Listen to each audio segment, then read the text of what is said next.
Hi folks, welcome to my Bit Retro Journal. Today I'm doing what I call a quick clip, which is a short 5 minutes or less video where I'll just update my viewers on what I'm working on.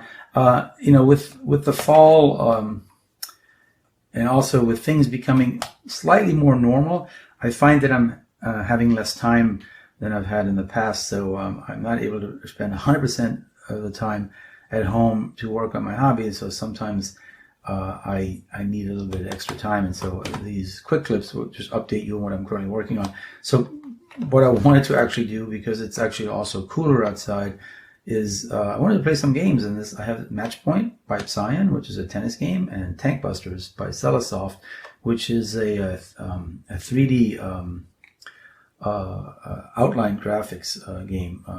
Kind of cool, and I played both of these. This into the late 90s, but both of these are micro drives, and they have copy protection. I actually have a note on here on the back, but the copy protection requires this MDV for Tank Busters to be stuck into MDV1, and similarly for I think it has a master and a copy one. Which one's which? Yeah, so that's the blank one, and it needs to have this original one in MDV1.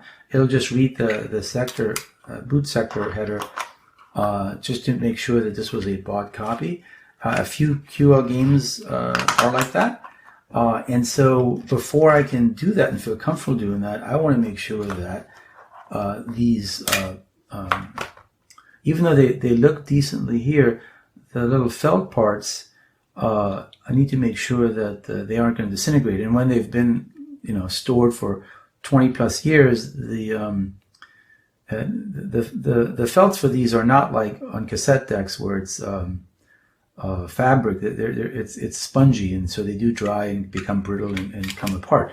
And so a good replacement that I found for this is to use actual. It's not closing because of this. Is to use actual, so these are, I don't use cassettes very much, and so I actually reclaimed these from cassettes, and so they actually are perfect because they don't add friction, they don't create static, and so they're pretty good to use for doing that on my microdrive cartridges, so you can see here one I've done different things. The white thing is actually a spongy, and what I do is I do that and I put a piece of tape over it, but it actually creates friction, so this isn't actually the best way of doing it. It's better to use these things, I've learned, but I have some that haven't had. Here's another one. So I've already done some of these, but I haven't done them all. Yeah, so here's probably one of the original ones. If you can see.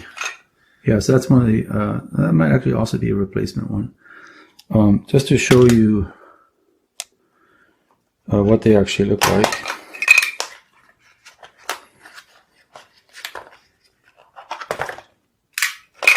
So that's an original one. It is spongy and it has a piece of film over the top of it. And these things will deteriorate, and so before I want to put this in and potentially ruin my tape and lose my game, I want to practice a little bit on. I thought this was one that contained a bunch, so I have a bunch of other ones of these. So I must have already reclaimed these, but I'll have a bunch of other ones that I'm going to fix and apply that to. So that's the game, and I have E6000. So that's the game plan for my upcoming project, and that video should be out next week. So. Yeah, so I just wanted to keep you a quick update to show you what I'm doing, and again, during the fall, especially when I'm busy with work, I can't spend, and with the pandemic winding down a bit, things becoming back more to normal, at least where I am, I can't spend 100% time each week doing my hobby and filming it, and so I'll intersperse these quick clips whenever possible. All right, so thanks for joining me today, and I'll see you next week.